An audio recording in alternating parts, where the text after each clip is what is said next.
which is an awesome feeling. We did. And I only left half of my voice there as opposed to all of it. Yes, because yesterday you were sounding a little rough and I was concerned. Right. So mid-morning this morning, I'm like, hey, I have voice inflection. This is fantastic. It's going to work for the podcast. My voice will be heard to the world. Right. So Beth Forbes. Yes. Project manager. And what was the other words you gave for me? Just a minute ago? Yes, the one just a minute ago. Oh, the strange, weird jack of all trades? Strange, weird jack of all trades. Yeah. Where does this come from? Well, is that where we're starting? We have started. Oh, okay. All right. Because, I mean, you threw it out there, and I'm like, okay. Well, I have a lot of different experiences. Mm-hmm. And part of that, I think, makes me, one, a better human. I mean, we bring all of us with us in whatever we do. Mm-hmm. And, but I find it weird because I have so many loves in so many extremely different directions. Right. And it's been that way my whole life. Uh-huh. I've been a ham since I was a kid. So when I grew up on a farm, way out in the middle of nowhere. Yeah, and you mentioned canning earlier to me, so Correct. I'm really interested in this farming. Okay, so we'll start there. Okay. Born and raised on a dairy farm. So when I was 3. Now, where is this farm? What state? Michigan. Okay. So a little south of Grand Rapids, Michigan. Mm-hmm. I was the youngest of 3 children. When I was born, we were on the second family-owned large-scale dairy farm. Okay. So this is back before you had like Country Fresh and Behringer. You know, they were buying milk from local farmers. Mm-hmm. So we had 185 milk cattle, the milking pen, the tanks that they would come and pull the milk out of once a week, and the whole thing. One of my favorite childhood memories was, I was not born yet, but my sister was told to go. She was given a bowl and a ladle, mm-hmm. and was told to go out and skim off the cream so that Grandma could make frosting for a birthday cake. Okay, right off the top. Yep. And she dropped the ladle in the tank, and we had to drain the whole thing. And how big is the tank? The tank takes about 3 days, if I recall correctly, 2-3 days to fill. Okay. So they would come, I think it was, I don't know, I was so little. Yes. But once or twice a week they would come and empty it. And with 185 cattle. Yeah, cows. Holstein milk cattle, that was what we were doing. So. And this was everyday life. That was where we grew up. Yeah. So, that was your norm. Yep, always a big garden, always something to do. I mean, we were always outside. Mm-hmm. When I grew up, I think I can count the amount of times I wore shoes in the summer on maybe both of my hands. Really? Yeah. And it was fun. Yeah. I loved it. I'm a big sky person, so part of that comes from where I was raised. And just look, when you say sky person, like a big sky person, you just enjoy looking up, taking in the sky, the sights. Yeah. What is it? Well, we work in cities all the time. Mm-hmm. We're in Metropolis Central. Mm-hmm. We're in a metropolis 80% of our careers. Yeah.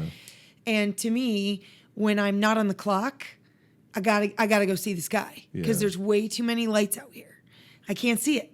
Right. I need stars. I need dark. Like, I want to get to a place where I can put my hand 2 feet from my eyes and not see it. Yeah. Right? Yeah. I mean, like, we're sitting here in Vegas right now looking outside, and we see lights, plenty of lights, but not one star in the sky. Yeah.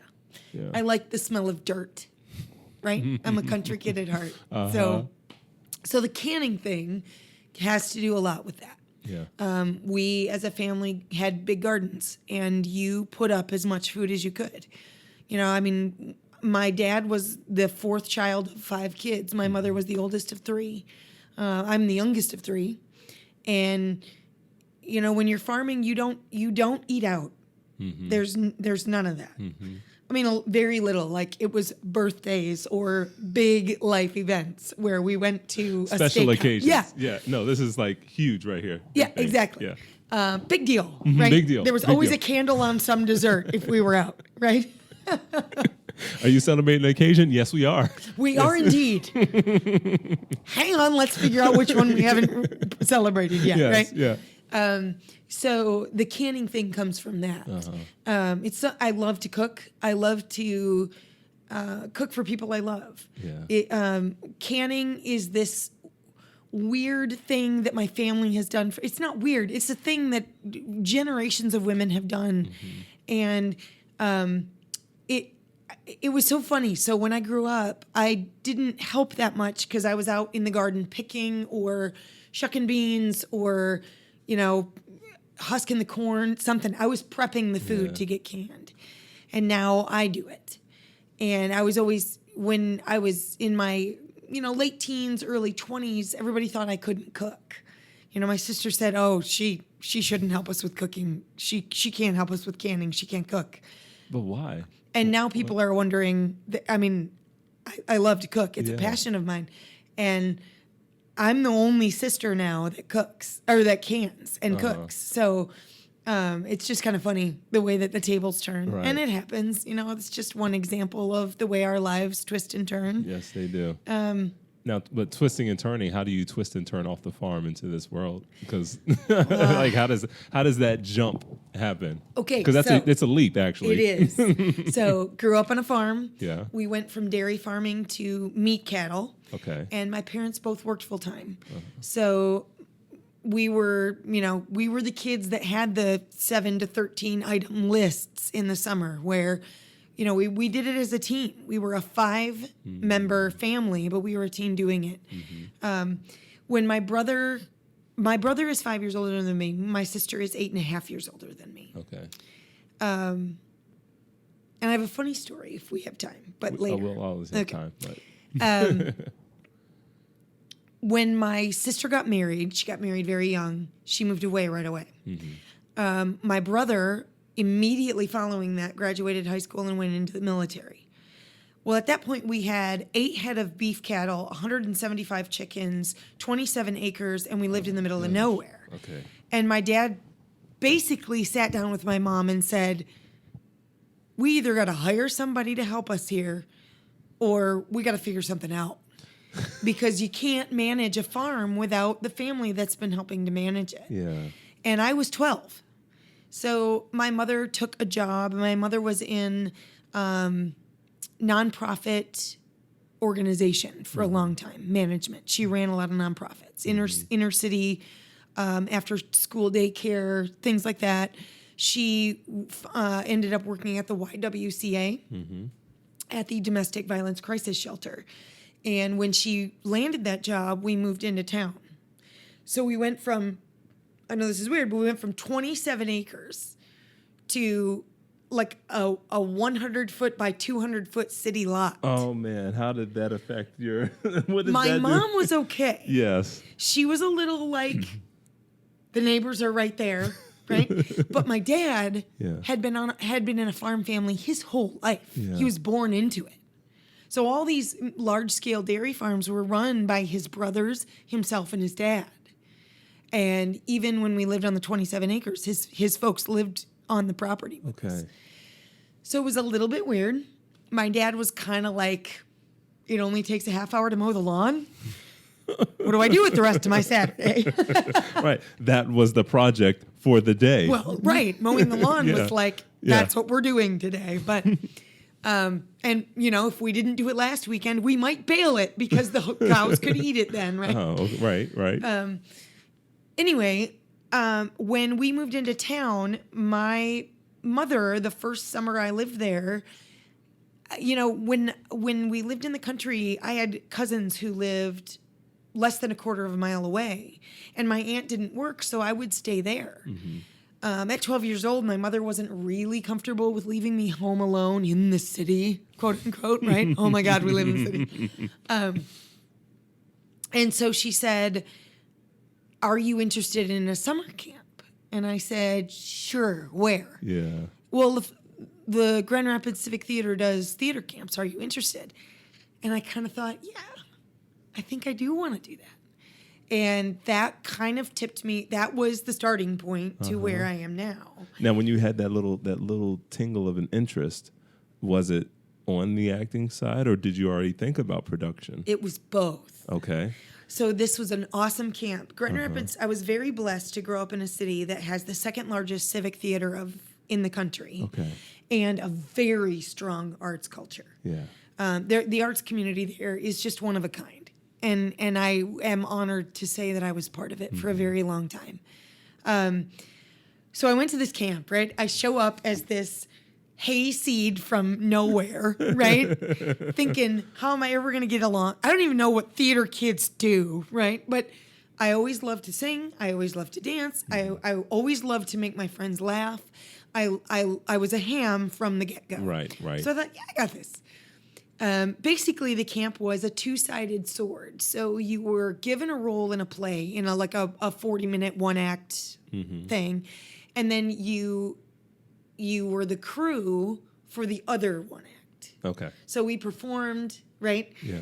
And I'll never forget one of my first coolest memories as being a theater kid was so during that 2-week camp, my role was being in a one act called Juvie. So it was all these kids in juvenile delinquent cells. And then I was crewing for kind of the abbreviated version of Schoolhouse Rock, right? Yeah. So I had to run the fly rail during the performance for Schoolhouse Rock. And it was the old fashioned pin fly rail. Oh, see, I'm not even familiar. You got to break it down. All right. So in a traditional theater, Yes. you have two forms of fly rails. And a fly rail is, for those who don't know. Fly rail is you climb up into the rafters, and it's the things that drop in and out from the ceiling. Okay. So sometimes it's drapes, sometimes it's a scenic piece, sometimes it's a cyc, sometimes it's a tree if it's one-dimensional. Right? And those were air quotes. We're throwing up air quotes. Oh, air quotes. Yes. Sorry. Okay. Sorry. Tree. You can't see me. I talk with my hands. Anyway, so I had to run the fly rail. Yes. And at the finale of this 40-minute one-act abbreviated version of Schoolhouse Rock Live, the fly rail. Back to that. So there's a counterweighted format, and then there's the traditional. Oh. Okay. So the counterweighted is where you have the steel counterweights, and you're literally just kind of curtaining it in. It's almost like a heavy-duty version of the curtains that we have in a lot of hotel rooms, right? Where the beaded string goes up, and the beaded string comes down, right? Yes. That's the counterweighted. So it doesn't take a whole lot of physical strength to do it. Right. You just have to have precision and timing so that you don't slam something into the deck and create some awkward moment on stage. Nobody likes that. No. The traditional version looks a lot like what you would see on an old ship. So it's a railing, it's a double-sided railing with big pins that you can pull in and out that look like a bowling pin on both ends. So the small end of the bowling pin on one side and then a straight shaft on the other. Okay. And it sticks into the railing, and then you actually have to do Siemens knots. Okay. So I learned all that. Yes. 12 years old. I was completely fascinated. Right. So we'd done rehearsals. Somebody else had been up there dinking around, doing whatever, and got up there, checked my knots. They seemed fine. Went to pull and send in this disco ball for the finale. And there's on a traditional fly rail, there is the top knot, and then there's the bottom knot. The bottom knot is where you want it to end up. So it's the trim knot, basically. Right. So once you let it in, that trim knot is where you stop. The rope goes taut, you're good. And then you pull it out with your own physical strength and use the top knot to knot it off. Yeah. Well, the trim knot was loose. And so for a 4-minute finale, I had to hold a 200-pound... Oh, my gosh. And you're 12. I'm 12. So I had to hold this 200-pound disco ball, and I basically wound up on the floor with my feet on the railing, bracing myself. I had it wrapped around my arm. It was like the coolest adrenaline rush ever. And you were loving it. So of course... Everybody's stressed out when I come down off the fly rail, like, oh my God, are you okay? I can't believe this. We almost died. I'm like, no, nobody died. But that was awesome. Like, I had to think fast. Yeah. And and solve a problem. Yes. And like not kill a performer. Yeah. Because if I had let go, it would have dropped for to the show to stage. continue to go on and nobody know the difference and all of that. Right. Yeah. Right. So I kind of like walked away with my eyes as big as baseballs and was like, I don't know that I can survive without this industry anymore. I don't know what this means. I don't know where I'm headed. Yeah. But I know whatever this is, I want more of it. It feels good, and I want more. Yeah. So I kept going, and I performed a bunch. I crewed a bunch. I did a lot of deck management, which was, I know you're going to be shocked, Clem, but logistics all day long. That doesn't even sound like you. You're not a logistical person. Oh. Okay, I'm lying. Logistics was my freaking middle name here. Right, that's what you told me. You mentioned that earlier today when I was job shadowing you and seeing how you work and going through some we were things. talking about trucking with point to point. Yes. And on this show, we're here in Vegas on Microsoft. We were talking about the logistical aspect of everything you're doing, and I think we settled on 84. There's 84 people here. I believe it's 84. Now, technically, tomorrow it goes down to 83 because our beloved Greg Heflin flies home. Okay. Beloved Greg. Great guy. Great Account guy. executive. Yes. Love him. Yes.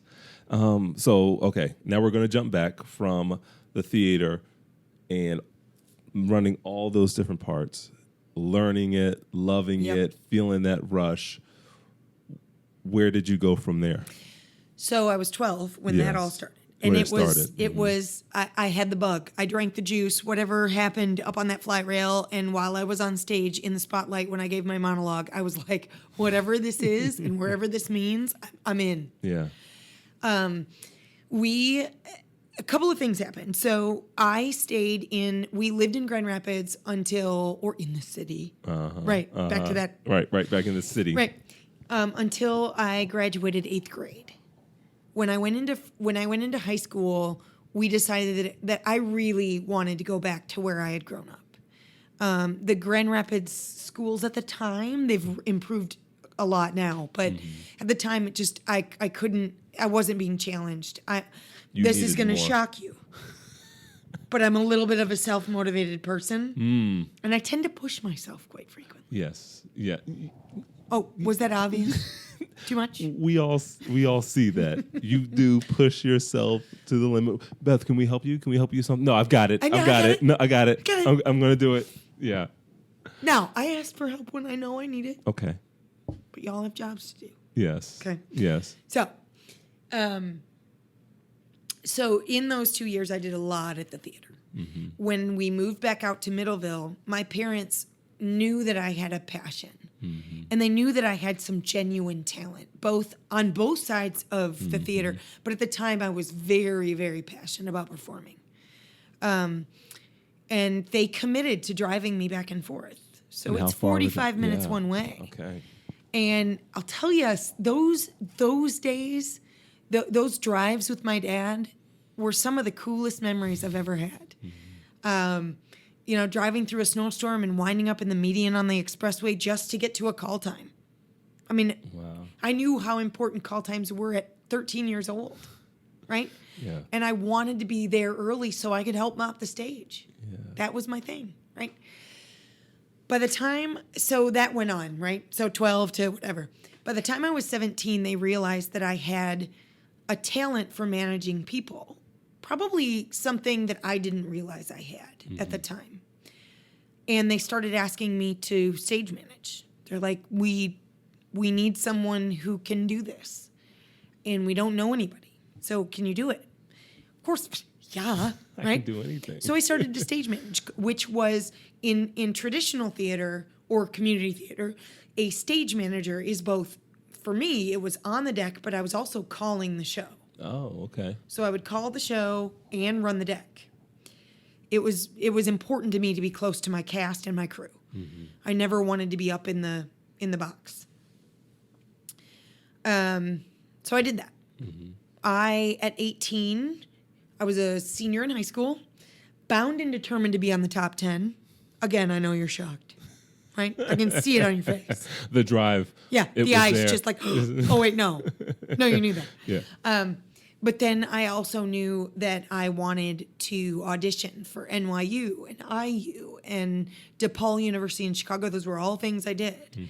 Went and did all the auditions and wound up on the top 10. Of course, so you mission did. check Of that course. box, mission accomplished. All the AP classes, was taking college class. You know how it is. Yeah. When you're a self-driven individual, you just push. Yeah. There's nothing you can do but that. That's what you want, is to push yourself. So I auditioned, and I remember my parents took me to Chicago for my audition at DePaul University.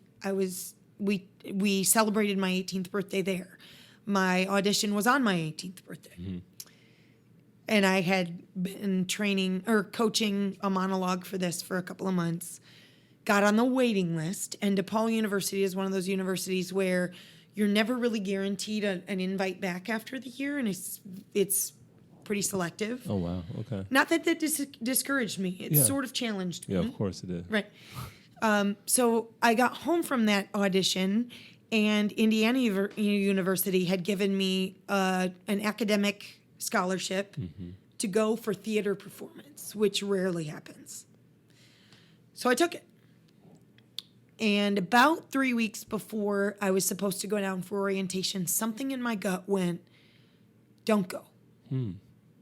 This isn't right. And my dad always taught me from being tiny. Yeah. Go with your gut. Yeah. That was always his thing. Go with your gut. And so I stressed about it, and my dad went, you know. If your gut's telling you not to go, don't go. You're not going to lose if you don't go. So I did community theater for 2 years. And what I discovered was the stage management end of it, the managing the people, the logistics, the moving pieces, the kind of being the hub of the wheel a little bit. I always saw myself as a hub of the wheel. So you've got, even in our industry, as a project manager, you have the client, you have the vendors, you have other vendors in the room. So scenic, like on this show, scenic lighting, right? Yes. Furniture, technology. We have, even in Video Village, we have 3 other vendors sitting there with us. So even in the brain of what we've brought to the table, we've got other people playing in our fishbowl. Right. So you've got those, but then you got the technicians and all these people around you. And you're kind of in the middle because you're hearing all of it. So you just decide who needs to hear what, or make sure that everybody's hearing each other, because it just depends. Yeah. So I realized that, wait a minute, in those couple of years where I was in community theater, I was a performing improvisational artist. I was on a competitive improv team. We did monthly shows. We were called Part of a Complete Breakfast.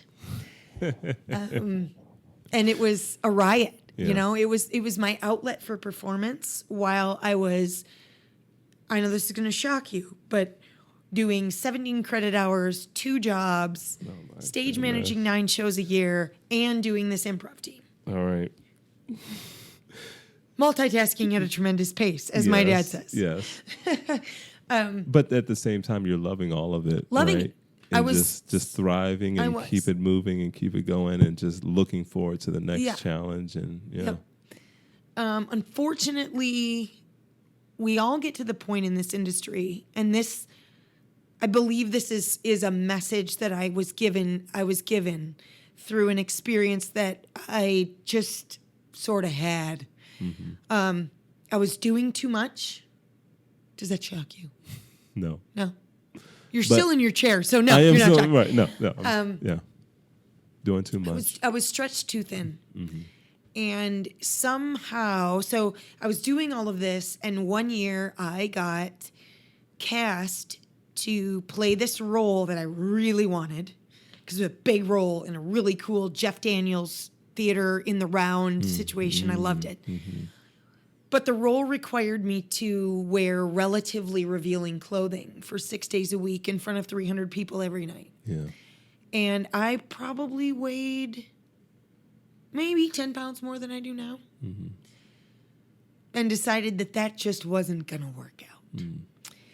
and started to diet and started to go a little extreme with it. Wound up with a bad case of anorexia. Like, flew me to Arizona for 60 days inpatient, 2 years later, anorexia. Okay. I was just stretched too thin. Yeah.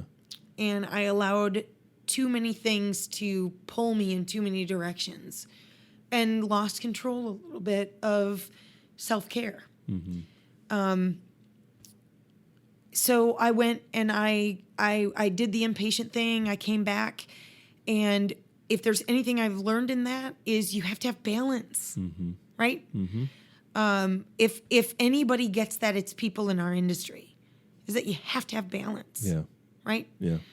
Otherwise, you'll lose yourself, right? You got to be you, and you got to be able to be the you on the job, or the talent you bring to the table, right? But you're still a human being. You're still, you're just balance. It's balance, right? We all talk about it. It's a hard thing to attain, but it's essential for survival.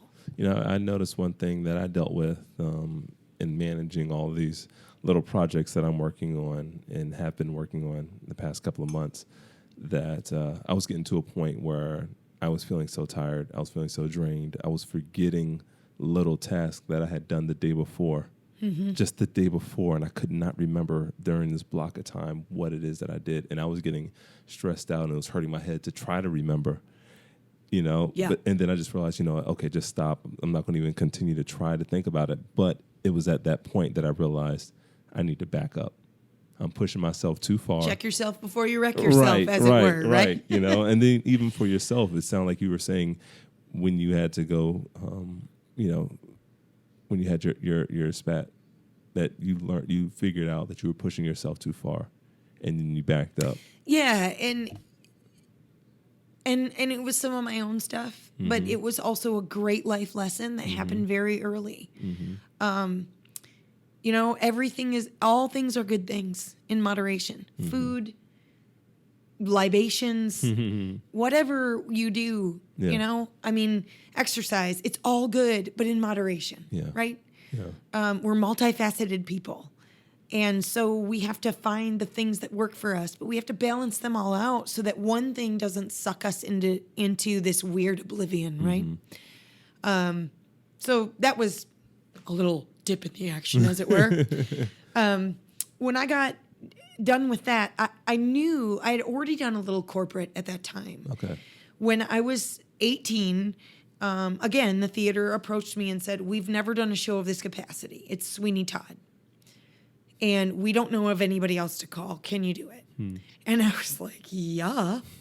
I got this. And I still have the book, right? Because I was on lighting and automation queue. And where was 64 this? Within 3 minutes. Oh, man. It was so cool. Oh, Glam. my gosh.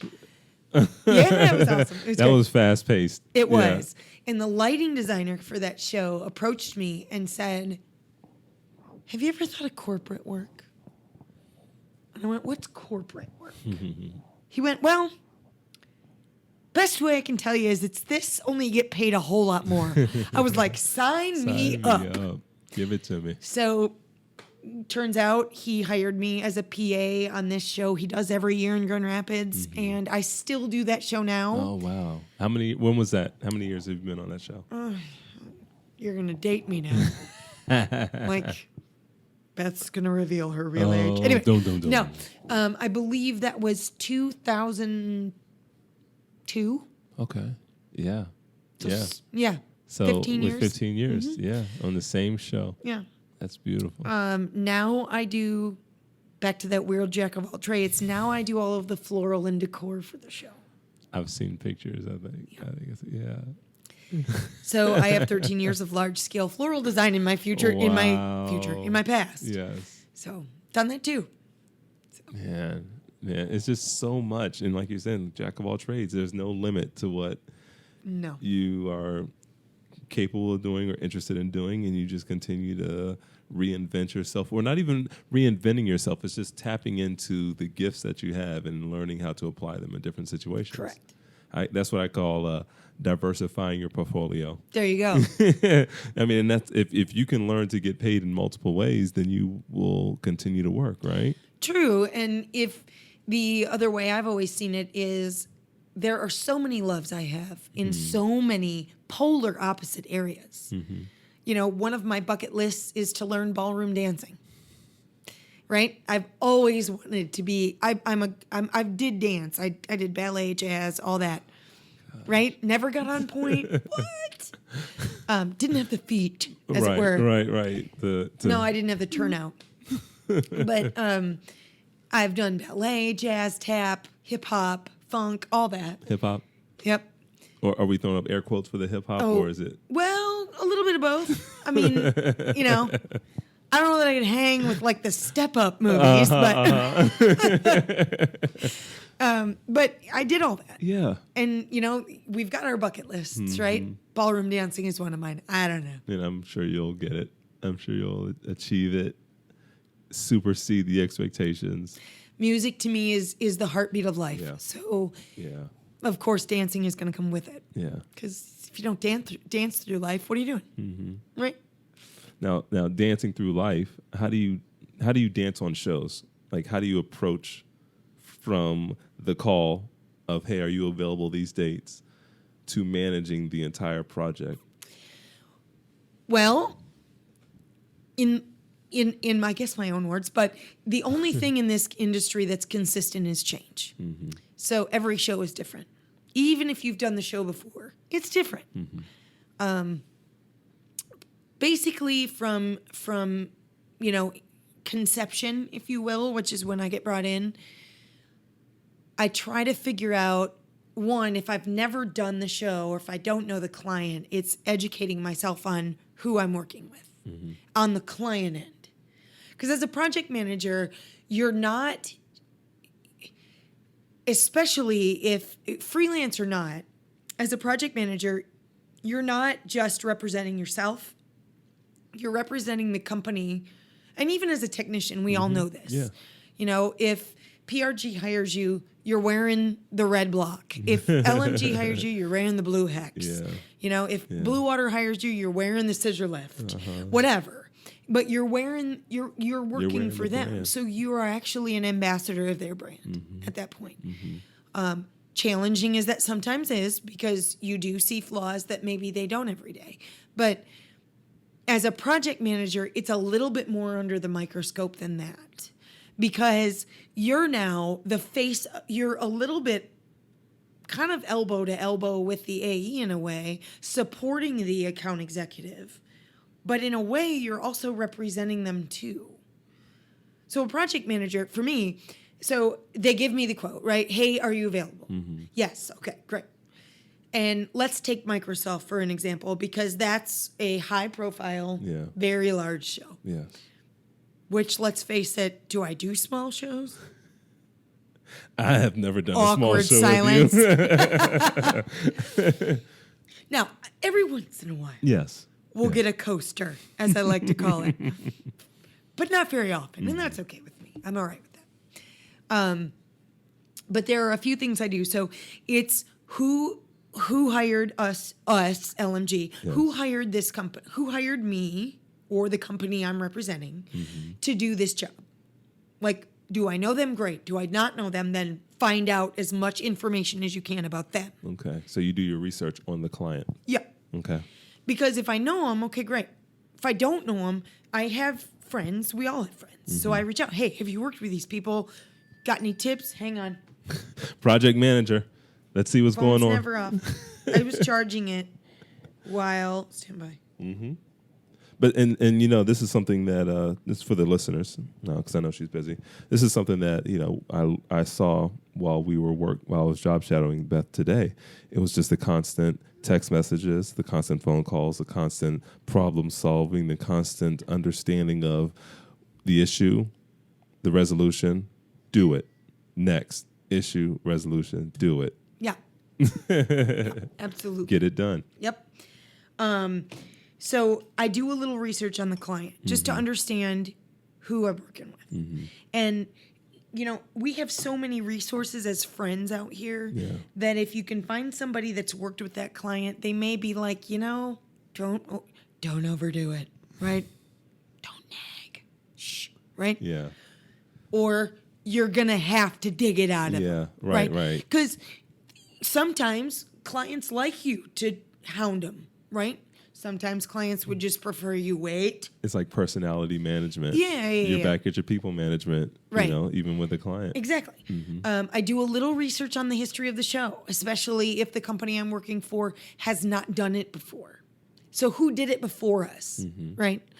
And then it's, you digest it's a little bit of a top line version of what texts do. So digest the drawings, digest the quotes. But really my first step is give me the list of people. Yeah. Tell me who I'm working with. Yeah. And then it's how do I set these people up to succeed? I, as a project manager, am not required, although I know enough to solve a lot of problems. Mm-hmm. The coolest part is I get to manage this huge group of highly qualified, extremely talented professionals. Mm-hmm. And I get to be the one to set them up to succeed, right? Yeah. You all do what you do so well. I'm not going to stand in your way and micromanage you.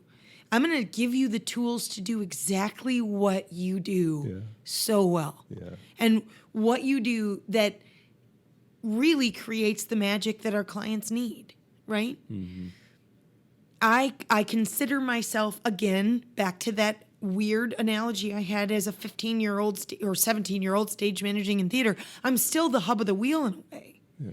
So I've got my finger on the pulse of the client and operations and what's happening back at the shop and what do we have or don't we have? What challenges are we facing gear-wise? What substitutions do we have to make? Are there scrambling? Is there scrambling that we have to do? Mm-hmm. But it's also, what do these guys need? Yeah. Right? Because really, if you're going to invest in hiring 92 technicians or 84, however many we have out here, then obviously you trust them to make your show come off without a hitch. Mm-hmm. But the air gap between hiring them and needing them, mm-hmm. or even bigger than that is needing them and hiring them, and then a show that goes off without a hitch is a whole lot of communication and information. Yeah. I consider myself the conduit there. Yeah. And I'm not a control freak. I'm not. But I like to consider myself an open resource. Mm-hmm. It does not bother me. For example, I had a technician today being like, I know my travel needs are at the bottom of your list. No, actually, they're not. You and your family are at the top of my list. Mm. What can I do to make your life easier? Whether that's give you details or information to do your job better, answer the questions or tie up the loose ends that you can't without me, or get you out of here if you really can get out early in order to hug your babies and pet your dog and do laundry and, I don't know, maybe take a freaking nap off a plane. I don't know, right? Yeah. But we're all people out here. One of my biggest mottos as a project manager, and I think I put it in every post-show email I send out, is without the technicians, without you guys, and I say you because you're a project manager, you're a projectionist on this one, is without you guys, it's just a pile of wood, metal, and rubber.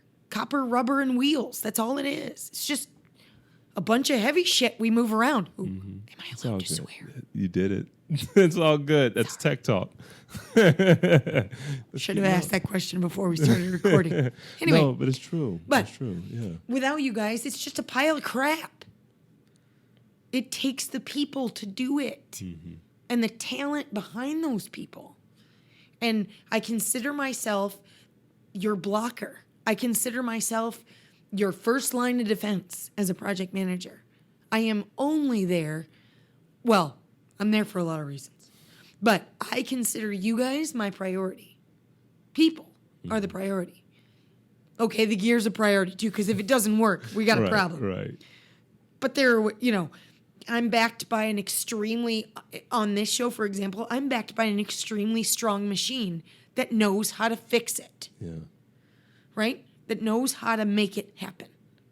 But it does not mean that's one half of the machine. The other half are the experts on the show site.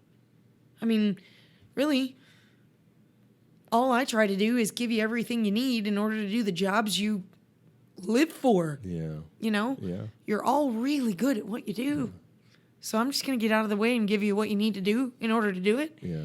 And y'all know I'm here for you. You right? Yeah, of course. Of course. You know? And if anybody who says that they don't know that, they're lying. Or they don't know you. No, because, I mean, yeah, I can speak firsthand experience. I just know that you will be there and do whatever needs to be done to make sure that we are able to do what it is that we want to do. And just an example, you and I were speaking about this earlier today. Rick Wagner. Oh, yeah. Great guy. Love Rick Wagner. Love him. But he had a piece of gear that he wanted, right, or needed, and he asked you for it, and you asked him why he needed it, but it wasn't because you were trying to stand in his way. Right. You wanted to not only help him, but in the future be able to help somebody else because of your level of understanding is now increased. You know. Yeah, I am blessed as a project manager to be surrounded by people that know way more than what I do. Mm-hmm. And the more you do it, the more you learn. And if we can't learn from each other, we're doing it wrong, Clem, right? Yeah, yeah. Because we all come from these weird backgrounds, right? No one's the same. I've milked a cow, did dance ballet, right, called theater shows, and now I'm humping gear for a living. Whatever. But we've all done different things. We come to the table as these weird jack of all trades, bag of tricks, whatever you want to call it. Yeah. But we do it, it's, for example, when we were going to do this interview, you told me to listen to Billy Walsh, right? I always knew Billy had a military background, but I never knew that he was playing music in the military, right? And all these different things that you learn about him. But all of those things make Billy who Billy is. Exactly. All of the things that make Matt Ellis who Matt Ellis is. If I've got an issue in a room, like even today, I had an issue in a room and I'm like, Matt Ellis and I are coming to see you because he's my best resource, right? Right. I admire the man more than I could probably put words to. Mm-hmm. He's always, we all have our stuff, right? We all have hiccups and it all gets hard, but Matt continues to stay lively. He'll laugh and he's really good at what he does, right? Yeah. Mm-hmm. Oh, yeah. And I know I can go to Matt and be like, hey, buddy, I don't know what the hell to do with this. Help? Yeah. Rick Wagner is another situation like that. But, it's like, hey, Matt, want to go on a field trip? Yep. He takes his headset off, walks over. We figure out the situation. I call in the ad. We're done. Mm-hmm. But I walk away from that conversation now knowing what I didn't know before. Right. Greg Heflin and I had a conversation today where I'm standing out in the ballroom in EFKL. Mm-hmm. So that's coincidentally Billy's room and Matt's room. What do you know? And I'm looking at the way we rigged these weird little audience cameras, and I'm like, we should have done that differently. There's a much cleaner way to do this. Mm-hmm. And I text Greg, hey, FYI, make the note. This is what has to happen. And he's like, yeah, okay, I'm going to forget. You're going to. I said, I'm an elephant. I'll remember. Yeah. I don't forget things. It's the craziest thing. But in my career, I still know from 11 years ago how some of the A1s that I used to work with like their coffee. Is that weird? It's beautiful. It's weird. It's a beautiful mind. Yeah. No, wow. And there's so much more that we could discuss, so much more that we can keep going about, on about. But just the love of the people is, I think, where we'll leave it. And I think I can speak for everybody and say that the people love you too. So shucks. Yeah, shucks. You're a great project manager, and anybody who's listening to this can take something from you. So thank you for hanging out with us. Thank you, Glenn. Thank you very much. Yeah. I'm extremely flattered. So. Thank you. Good night, guys.